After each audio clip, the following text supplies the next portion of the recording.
आरक्षणाच्या मुद्द्यावर आता ओबीसी सुद्धा मैदानात उतरणार आहेत। समता परिषदेच्या वतीने ओबीसींचं राज्यभर एल्गार आंदोलन असणार आहे असं भुजबळ म्हणाले। गर्दीचा परिणाम निर्णयावर होत असेल तर शक्ती प्रदर्शन करावं लागणार असंही भुजबळांनी म्हटलं।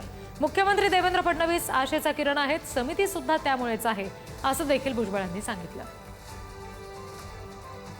पद्धतीनं जे आहे ठिकठिकाणी जे आहेत महात्मा फुले समता परिषदेतर्फे ओबीसी एल्गार रॅलीज आम्ही घेणार आणि आम्ही सुद्धा उतरणार। कारण जर जमावापुढेच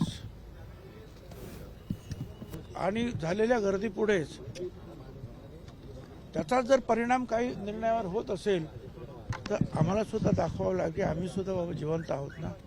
फडणवीस फक्त फडणवीस आशेचा किरण आहे असं काल म्हटलं। होय होय बरोबर आहे। फडणवीस कोणाकडून आता आपण अपेक्षा करणार आहोत आम्ही काय? कारण ते एक तर मुख्यमंत्री आहेत आणि त्यांना चांगलं कळतं की शब्दाचा अर्थ काय आहे तो, आणि त्यामुळे जे आणि आम्हाला तरी असं वाटतं की आम्हाला जो निर्णय जो आहे जे काही आम्हाला ही समिती पण त्यांच्यामुळे निर्माण झाली, त्याच्यामुळे जो बॅकलॉग जो होतो निधीचा तो सुद्धा त्यांच्यामुळे आता भरला जातोय।